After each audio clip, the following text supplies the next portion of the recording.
Hello student, जय हिंद। इस पहले वाले वीडियो में हमने अवकलन के बारे में बात किया था कि हम किसी फलन का अवकलन कैसे करते हैं, और इस वीडियो में हम लोग बात करने वाले हैं समाकलन के ऊपर। पिछले वीडियो की तरह ही रहेगा, हम इस चीज़ पर डिस्कशन नहीं करेंगे कि समाकलन करते क्यों हैं, बल्कि हम ये सीखेंगे कि समाकलन कैसे करते हैं। क्योंकि ये वीडियो बायो वाले विद्यार्थियों के लिए भी है और ये वीडियो मैथ्स वालों के लिए भी है, ठीक है। क्योंकि आप ये जानते हैं कि फ़िज़िक्स में डिफरेंशिएशन और इंटीग्रेशन, अवकलन समाकलन दोनों की ज़रूरत पड़ती है, ठीक है स्टूडेंट। तो मुझे उम्मीद है कि अगर आपने पिछला वीडियो देखा होगा अवकलन का, जिसमें कि हमने 25 मिनट में ये बताया था कि अवकलन कैसे करते हैं, और ये गारंटी है हमारा कि अगर आप उस वीडियो को देख लिए होंगे तो अवकलन में कोई डाउट नहीं होगा कि अवकलन कैसे करते हैं। ठीक ये भी वीडियो वैसा ही होगा। इसमें भी अगर आप इस वीडियो को लास्ट तक देख लेते हैं तो इंटीग्रेशन में कोई दिक्कत आपको नहीं जाएगा, ठीक है ना। तो हम थोड़ा सा इंटीग्रेशन के ऊपर हम बात कर लेते हैं स्टूडेंट, कि इंटीग्रेशन बेसिकली है क्या, ठीक है। देखिए, इंटीग्रेशन का मतलब होता है सम करना। सम का आकलन यानी जोड़ करके आकलन करना किसी चीज़ का समाकलन कहलाता है, यानी कि इंटीग्रेशन यानी छोटे छोटे टुकड़ों को जोड़ना बेसिकली, ठीक है। तो इसका क्या मतलब हुआ, समझिए ज़रा। मान लीजिए हमारे पास कोई एक लाइन है और इसकी लेंथ कितनी है, तो x है, यानी कि x लंबाई की एक लाइन है, एक रेखा है, ठीक। हमने क्या किया कि इस x लंबाई वाली रेखा का एक छोटा सा अल्पांश ले लिया dx। d का मतलब अल्पांश, किसका अल्पांश, इस बड़े वाले अंश का अल्पांश, पूरे लाइन का एक अंश, और वो भी कैसा अंश, कैसा भाग, अल्प, छोटा सा, ठीक है। छोटा सा हमने अल्पांश ले लिया। d का मतलब होता है बहुत छोटा, बहुत छोटा। अब अगर हम स्टूडेंट इस dx को, मतलब dx जितना लंबा है, अगर उसी लंबाई का लेंथ लेते हुए, जोड़ते हुए, अगर हम जोड़ते जाएं जोड़ते जाएं जोड़ते जाएं जोड़ते जाएं जोड़ते जाएं जोड़ते जाएं जोड़ते जाएं जोड़ते जाएं जोड़ते जाएं जोड़ते जाएं जोड़ते जाएं तो हमें फाइनली ये पूरा का पूरा x मिल जाएगा। क्या मेरी बात सही है? कहने का मतलब कि अगर हम इस छोटे से dx को जोड़ते जाएं जोड़ते जाएं जोड़ते जाएं, यानी कि समाकलन करते जाएं, तो हमें मिल जाएगा ये पूरी की पूरी लंबाई x। समझ पा रहे हैं आप कि नहीं समझ पा रहे हैं? एक बार और देखिए, ये भी एक हमारे पास एक लंबाई है और इसकी लंबाई है y। ये जो लाइन है इसकी लंबाई कितनी है, y है। हमने क्या किया कि इस पूरे y लंबाई पर एक छोटा सा इस y का अल्पांश ले लिया, छोटा सा अल्पांश लिया, यानी कि dy लिया, dy, y का अल्पांश ले लिया हमने। इसी तरह से अगर हम dy को जोड़ते जाएं तो हमें पूरी की पूरी y मिल जाएगी, यानी कि अगर हम dy का समाकलन कर देते पूरा का पूरा y मिल जाएगा, ठीक है स्टूडेंट। आप समझ पा रहे हैं मेरी बात? ठीक है। एक चीज़ और देखिए। अच्छा, हमने तो ये तो बताया नहीं कि इंटीग्रेशन को किससे प्रदर्शित करते हैं, तो देख लीजिए, इंटीग्रेशन को हम प्रदर्शित करते हैं इस तरह से। ये लाइन जो है ये समाकलन का चिन्ह होता है, और जिसका भी समाकलन करना होता है उसको हम यहाँ पे रखते हैं, और जिसके सापेक्ष समाकलन करना होता है उसको हम y के गुणे में रखते हैं। तो ये होगा समाकलन का चिन्ह, ठीक। अब देखिए यहाँ पे आ जाइए, फिर समाकलन के बारे में कुछ चीज़ें हम आपको बताएंगे। इसी तरह से हमारे पास एक वृत्त है जिसका केंद्र है ये, और त्रिज्या मान लीजिए r है, त्रिज्या r है। हमने क्या किया कि इस वृत्त की परिधि का एक अल्पांश ले लिया, हमने कह दिया कि ये dx है। पूरे वृत्त की जो परिधि है ना उसका हमने एक अल्पांश ले लिया और हमने कह दिया कि वो कितना है, dx है। कितना, dx। तो अब अगर हम यहाँ पे इस छोटे से dx को जोड़ते जाएं पूरे के पूरे परिधि के लिए, तो हमें क्या मिल जाएगा बताइए ज़रा। तो हमें मिल जाएगा ये पूरा का पूरा परिधि, यानी कि अगर हम dx का समाकलन करते जाएं तो हमें पूरा का पूरा परिधि मिल जाएगा, यानी कि 2 पाई, और ये जो त्रिज्या है r, ये 2 पाई r। तो मुझे ये विश्वास हो रहा है कि स्टूडेंट की आपको चीज़ें समझ में आ रही हैं कि बेसिकली समाकलन है क्या। सम आकलन, जोड़ करके किसी चीज़ का आकलन करना समाकलन कहलाता है। इंग्लिश में इसको इंटीग्रेशन कहा जाता है। संकेत ये रहा। एक चीज़ और देखिए, इंटीग्रेशन जो होता है ना, जो समाकलन होता है, इसको हम लोग प्रति अवकलज बोलते हैं। प्रति अवकलज बोलते हैं इसको। क्या बोलते हैं स्टूडेंट? प्रति अवकलज। यानी कि ये अवकलन का उल्टा होता है, यानी कि जो चीज़ें अवकलन में गुणा में आती थी वो अब समाकलन में भाग में आएंगी, जो चीज़ें अवकलन में भाग में आती थी वो अब समाकलन में गुणा में आएगा। समझिए इस चीज़ को। जैसे अवकलन में हम लिखते थे d/dx ऑफ y, यानी y जो था ना, y जो था वो dx, यानी y के भागा में dx होता था। अब एक तरह से देखिए तो y के नीचे में dx आता था, लेकिन जब हम समाकलन लिखेंगे तो इस d की जगह पर आएगा ये, और फिर उसके बाद हम जिसका समाकलन कर रहे होते हैं वो, और ये जो dx है जो अवकलन में y के नीचे आता था अब y के गुणे में आ जाएगा। तो ये है समाकलन। तो मुझे उम्मीद है स्टूडेंट कि आपका समाकलन का जो बेसिक जो कॉन्सेप्ट है वो समझ में आया होगा। तो चलिए स्टूडेंट, अब मैं आपको बताता हूँ कि समाकलन करते कैसे हैं। देखिए, हमने कह दिया कि एक फलन है हमारे पास और ये है x पर n, और इसका आप समाकलन करिए x के सापेक्ष में, यानी कि x पर n का समाकलन क्या होगा x के सापेक्ष में। सूत्र है ये। तो हमने कहा ना कि जो समाकलन होता है वो अवकलन का उल्टा होता है, यानी कि अवकलन में जो चीज़ें घटती थी इस पे जुड़ेगा। तो x पर n का जो अवकलन होता था, x पर n का जो अवकलन होता था वो होता था n x पर n-1, n में से एक कम होता था। लेकिन समाकलन में इसका उल्टा होगा, समाकलन हो जाएगा x पर n+1 अपॉन n+1। ये हो गया समाकलन। ठीक। एक चीज़ और देखिए, जब भी हम समाकलन करेंगे ना तो जो भी आंसर आएगा उसमें हम प्लस का c करेंगे। क्या करेंगे? प्लस का c करेंगे, और इस c को हम लोग इंटीग्रेटिंग कांस्टेंट बोलते हैं, यानी कि समाकलन नियतांक बोलते हैं।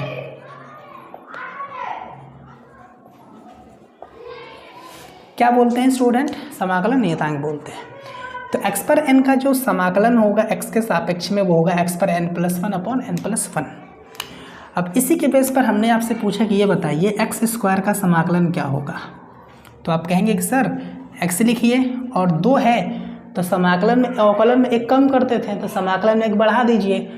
तो 2 है तो 2 में एक बढ़ाएंगे तो 3, और जो यहाँ पे पावर आएगा वही इसका बटे में आ जाएगा, हर में आ जाएगा।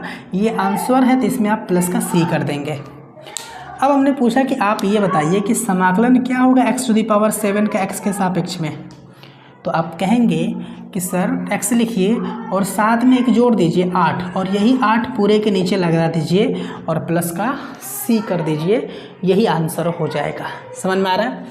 एक चीज़ और ध्यान दीजिएगा स्टूडेंट कि कभी भी अगर आप x का समाकलन करेंगे तो देखिए x का पावर तो 1 है तो आप x लिखिए और 1 में एक जोड़ दीजिए 2/2 प्लस का c। और एक चीज़ और, dx का समाकलन हमेशा x होगा, dy का समाकलन हमेशा y होगा, और इसी तरह से dz का समाकलन हमेशा z होगा। आ रही है बात समझ में कि नहीं आ रही है स्टूडेंट? और अगर इसी के आधार पर अगर मैं आपसे कहूँ कि ये बताइए कि c dx का समाकलन क्या होगा, तो आप देखिए d के साथ जो होता है ना उसी को समाकलन के चिन्ह के आगे रखते हैं, बाकी सबको पीछे भगा देते हैं। तो d के साथ x है, बाकी c हमारा कांस्टेंट है तो c यहाँ पे आ जाएगा बाहर।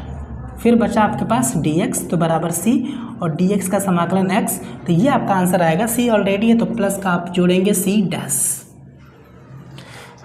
अगर आंसर में c आ रहा है तो समाकलन नियतांक सी नहीं जोड़ेंगे, सी डैश जोड़ दीजिए, C1 जोड़ दीजिए, C डबल डैश जोड़ दीजिए, ये करना पड़ेगा आपको। दूसरी चीज़ देखिए स्टूडेंट, अगर आपसे कोई पूछे कि समाकलन बताइए आप x⁴ 3/2 का x के सापेक्ष में, तो आप कुछ नहीं करेंगे, x लिखिए, पावर में 1 जोड़िए और नीचे सेम यही आएगा 3/2 प्लस का 1, तो बराबर आएगा x 2 एका में 2 और 3 5/2 और नीचे भी 5/2। देखिए x के बटे में 5/2 है, तो जब x के गुणा में करेंगे तो 5/2 पलट जाएगा, 2/5 हो जाएगा और ये आ जाएगा x पर 5/2। ये आंसर है प्लस का C। तो मुझे उम्मीद है स्टूडेंट कि आपको चीज़ें समझ में आ रही हैं। ये बताइए समाकलन क्या होगा x पर -2 dx का, x पर -2 dx का समाकलन क्या होगा? तो आप कहेंगे कि सर x पर -2 लिख दीजिए और पावर में 1 जोड़ दीजिए और नीचे से -2 + 1 होगा, तो आपको मिलेगा स्टूडेंट x पर -2 + 1 -1 बटे में -1। ठीक है, तो अब ये -1 जो है माइनस जो है x के आगे लगा दीजिए, तो माइनस का x पर -1। और एक चीज़ याद रखिएगा कि जब भी x पर -1 होता है ना, तो x को पलट देते हैं, यानी कि जो हमारा आंसर आएगा वो आएगा, ये तो -10 का 10, x पर -1 का मतलब 1/x, ये आंसर है प्लस का C कर देंगे स्टूडेंट। ठीक है, अगर आपसे कोई पूछे कि ये बताइए 1/x³ का समाकलन क्या होगा, तो आप देखिए जो x पर n का सूत्र लगता है ना, वो x पर n हमेशा न्यूमरेटर में होना चाहिए, यानी कि अंश में होना चाहिए, लेकिन यहाँ पर जो x का पावर वाला नंबर है, जो पद है, वो तो नीचे है। तो आप एक काम करिए, पहले इसको अंश में लेकर के जाइए, तो लिखिए आप x पर -3 dx। ठीक, अब यहाँ पर सूत्र वही x पर n वाला लगेगा, तो x पर -3 लिखिए और इसमें 1 जोड़ दीजिए और नीचे भी -3 प्लस का 1 बराबर x पर -2 बटे -2। ये माइनस x के आगे आएगा, तो माइनस का x पर -2/2। अब देखिए इसे आप लिख सकते हैं, x पर -2 है तो x को पलट दीजिए, x आपका अंश में है तो हर में चला जाएगा, तो आपके पास आंसर आएगा स्टूडेंट -1/2x²। तो और ये प्लस का C।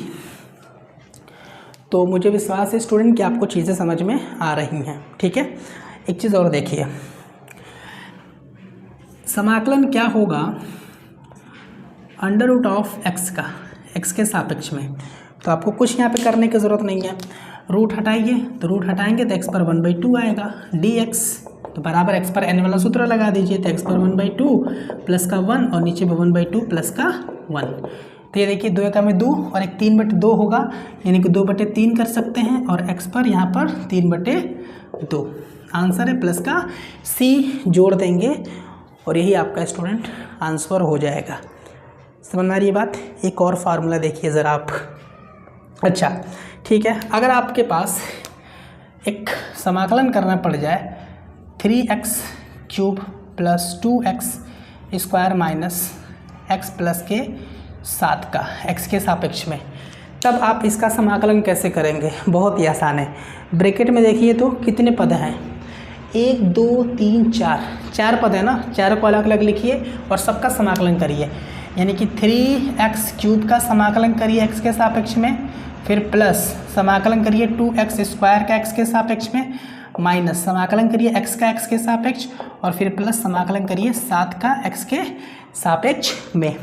हमने कहा ना कि अचर बाहर जाएगा, तो 3 बाहर जाएगा और आपको मिलेगा x³ dx प्लस 2 बाहर जाएगा और आपको मिलेगा x² dx माइनस x पर 1 है तो इसका समाकलन x2/2 प्लस 7 बाहर जाएगा और समाकलन आएगा यहाँ पर dx का। ठीक है, अब देखिए 3x³ का समाकलन x पर 4/4 प्लस 2 x² का समाकलन x3/3 माइनस x²/2 ऑलरेडी है प्लस का 7 और dx का समाकलन x। तो आंसर स्टूडेंट आपको क्या मिलेगा? आंसर मिलेगा 3/4 x पर 4 प्लस 2/3 x पर 3 माइनस 1/2 x² प्लस का 7x और प्लस का c। ये आंसर हो जाएगा। तो मुझे उम्मीद है स्टूडेंट कि आपको ये सारे सवाल समझ में आए होंगे। तो चलिए स्टूडेंट, अब हम आगे बढ़ते हैं और हम बात कर लेते हैं कुछ और फार्मूले और कुछ और एग्जाम्पल्स के ऊपर। देखिए हमारे पास फार्मूला होता है 1/x का समाकलन, ये ऐसे लिखा हो या फिर समाकलन dx अपॉन x लिखा हो, दोनों एक ही चीज़ है। और दोनों का जो फार्मूला होता है वो होता है log mod x प्लस का c। आ रही बात समझ में कि नहीं आ रही है? एग्जाम्पल में मैं बताते चलूँगा। अब जैसे मान लीजिए आपके पास एक फार्मूला आ गया कि ये बताइए, मतलब एक क्वेश्चन आ गया एग्जाम्पल कि समाकलन 1/5x बताइए ज़रा कितना होगा। तो कुछ नहीं करना, 1/5 ऑफ आचार्य बाहर करिए, अंदर आएगा 1/x dx, तो 1/5 और ये आ गया आपका पास log और mod में x, 5x है ना, x की जगह पर क्या है 5x प्लस का c। ये आंसर हो गया। एक एग्जाम्पल और देखिए, किसी ने आपसे पूछ दिया कि ये बताइए कि 1/4x प्लस 7 का समाकलन क्या होगा। तो जब भी आपको हर में जब x का पावर 1 होता है ना, तो उसको क्या बोलते हैं, उसको बोलते हैं लीनियर पॉलिनोमियल, यानी कि रैखिक बहुपद बोलते हैं। तो जब भी हर में रैखिक बहुपद होता है तब उसका समाकलन कैसे करते हैं, हमेशा लॉग लगा करके करते हैं। ठीक है, मतलब समझिए। तो 1 अपॉन नीचे यहाँ पर देखिए x पर पावर 1 है, तो हमेशा पहले आप लॉग लिखेंगे, और ये जो भिन्न में है मतलब जो हर में है पूरा का पूरा आएगा मॉड के साथ। लॉग के साथ मॉड लगाने का मतलब जानते हैं क्या हुआ कि लॉग कभी भी माइनस में नहीं होता है। ठीक है, और मॉड की खासियत क्या होती है कि मॉड में कुछ भी हो वो हमेशा पॉजिटिव नंबर देता है। ठीक है, धनात्मक संख्या। तो log 4x प्लस 7। अब देखिए अवकलन में x का जो गुणांक होता था उसको हम पूरे आंसर के गुणा में लगाते थे, पूरे आंसर के गुणा में लगाते थे। समाकलन में इसका उल्टा होता है, समाकलन में x के साथ जो संख्या होती है वो पूरे के भाग में आता है और प्लस का c। इसे आप लिख सकते हैं 1/4 log mod 4x plus 7 plus का c। तो मुझे उम्मीद है स्टूडेंट कि आपको चीज़ें समझ में आ रही होंगी। ठीक है, अब ज़रा दूसरा फार्मूला देखिए। सूत्र होता है हमारे पास, फार्मूला होता है हमारे पास साइन x का समाकलन x के सापेक्ष माइनस कॉस x प्लस का c, minus cos x plus का c। अवकलन में कॉस का समाकलन माइनस साइन होता है, मतलब अवकलन में साइन के आगे माइनस आता है और समाकलन में कॉस के आगे माइनस आता है। ये ध्यान रखिएगा। अभी हम यहाँ पर थोड़ा सा समाकलन बताने के बाद सारे फार्मूले बताएंगे और कंपेयर भी कराएंगे कैसे अवकलन का फार्मूला और कैसे समाकलन का फार्मूला होता है। ठीक है ना, देखिए ध्यान से देखिए। तो ये तो फार्मूला हो गया। अब अगर आपसे कोई पूछे कि ये बताइए कि साइन 4x का समाकलन क्या होगा, तो आप कहेंगे कि सर साइन का समाकलन तो माइनस कॉस, साइन का समाकलन माइनस कॉस, साइन के साथ 4x है तो कॉस के साथ भी 4x आएगा। अंतर ये है कि x के साथ जो संख्या है वो भाग में आ जाएगा, और अगर इसका अवकलन कर रहे होते तो 4 गुणा में जाता, समाकलन तो 4 भाग में आएगा, और यही होगा आपका आंसर स्टूडेंट। ठीक है, दूसरा फॉर्मूला, समाकलन क्या होता है कॉस x का x के सापेक्ष में, तो ये होता है साइन x प्लस c। ठीक है, तो अगर आपसे कोई सवाल पूछ दे कि ये बताइए कि समाकलन क्या होगा कॉस 4x प्लस 3 का x के सापेक्ष में, तो आप कहेंगे कि सर कॉस का जो समाकलन है वो साइन होगा, और कॉस के साथ जो है वो साइन के साथ आएगा, और बटे में कर देंगे x का जो गुणांक है और प्लस का c। तो मुझे उम्मीद है कि चीज़ें आपको समझ में आ रही होंगी स्टूडेंट। ठीक है, अब ज़रा समाकलन में आपको करके दिखाता हूँ। देखिए आपसे कोई पूछे कि समाकलन बताइए 4x² plus 5 sine 3x minus 6 cos 7x minus का 2x क्यूब, है ना, या फिर 2/x x के सापेक्ष में। तो कैसे करेंगे आप समाकलन अलग अलग पदों का करेंगे। बांटिए पहले समाकलन के चिन्ह को।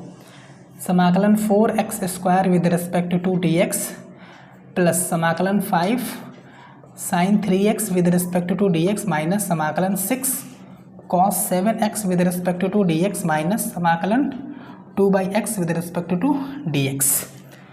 आपको पता है कि 4 बाहर जाएगा तो 4 को बाहर भेजिए, समाकलन x² dx प्लस 5 बाहर जाएगा, समाकलन साइन 3x dx माइनस 6 बाहर जाएगा, समाकलन कॉस 7x dx माइनस 2 बाहर जाएगा, समाकलन 1/x dx। अब देखिए 4 x² का समाकलन बताइए, x³ 3 5 साइन 3x का समाकलन तो माइनस कॉस 3x और बटे में 3 माइनस 6 इंटू कॉस 7x का समाकलन साइन 7x और बटे में 7 आ रही बात समझ में, -2 और 1/x का समाकलन हमेशा लॉग होता है, तो लॉग नीचे x है तो मॉड में x आएगा। यानी कि आपके पास आंसर जो आएगा स्टूडेंट वो आएगा 4/3x³ plus minus 5/3 cos 3x minus 6/7 sine 7x minus 2 log mod x plus का c। तो ये हो जाएगा आपका आंसर स्टूडेंट। ठीक है, अब एक फार्मूला और ज़रा देखिए। एक फार्मूला होता है समाकलन e/x dx बराबर e/x प्लस का c, ये होता है फार्मूला स्टूडेंट। ठीक है ना, एग्जाम्पल देख लीजिए। अगर आपसे किसी ने पूछा कि e पर 5x का समाकलन क्या होगा x के सापेक्ष में, तो आपको कुछ नहीं कहना, आपको कहना है कि e पर x का समाकलन e पर x होता है, यानी कि जो सवाल में है वही जवाब में लिख दीजिए, और x के साथ जो 5 है वो भाग में आ जाएगा प्लस का c, यही आंसर हो जाएगा। तो मुझे उम्मीद है स्टूडेंट कि आपको चीज़ें समझ में आ रही हैं और आप समाकलन सीख रहे हैं स्टूडेंट। तो आपसे ये अनुरोध रहेगा कि आप हमारे वीडियो को लाइक ज़रूर करिए और चैनल को सब्सक्राइब भी ज़रूर करिए, क्योंकि चैनल नया है तो आपके सपोर्ट की बहुत ज़रूरत है। ठीक है, तो आपसे उम्मीद है कि आप वीडियो को लाइक करेंगे और चैनल को सब्सक्राइब अगर आपने नहीं किया है तो ज़रूर करेंगे। तो चलिए स्टूडेंट, अब हमारे पास जो और फार्मूले हैं अवकलन और समाकलन के, दोनों को एक साथ मैं आपको दिखा देता हूं कि अवकलन से हम समाकलन के फार्मूले कैसे बना सकते हैं। देखिए ध्यान से, अगर मैं आपसे पूछूं कि d/dx ऑफ tan x क्या होगा, तो आप कहेंगे कि सर sec² x होगा। क्या होगा? sec² x। तो देखिए tan x का d/dx हमारा sec² x है। तो अब अगर आपसे कोई पूछे कि ये बताइए कि हम sec² x से tan x कैसे प्राप्त कर सकते हैं, फिर से tan x का d/dx, tan x का अवकलन करने पर sec² x आ रहा है। तो अब हम sec² x का ऐसा क्या करें कि हमें tan x मिल जाए? तो जवाब है समाकलन करिए। जवाब क्या है? समाकलन करिए। यानी कि tan x का d/dx अगर sec² x है तो इसका मतलब हुआ कि अगर हम sec² x का समाकलन करेंगे x के सापेक्ष में तो हमें मिलेगा tan x प्लस का c। tan x ही मिलेगा, प्लस का c क्यों जोड़ते हैं वो अभी आप याद रखिए उस चीज़ को। d/dx ऑफ cot x क्या होता है? तो माइनस cosec² x होता है। इसका मतलब ये हुआ कि अगर हम cosec² x का समाकलन करेंगे x के सापेक्ष में तो हमें मिलेगा cot x, और ये माइनस इधर आ गया प्लस का c।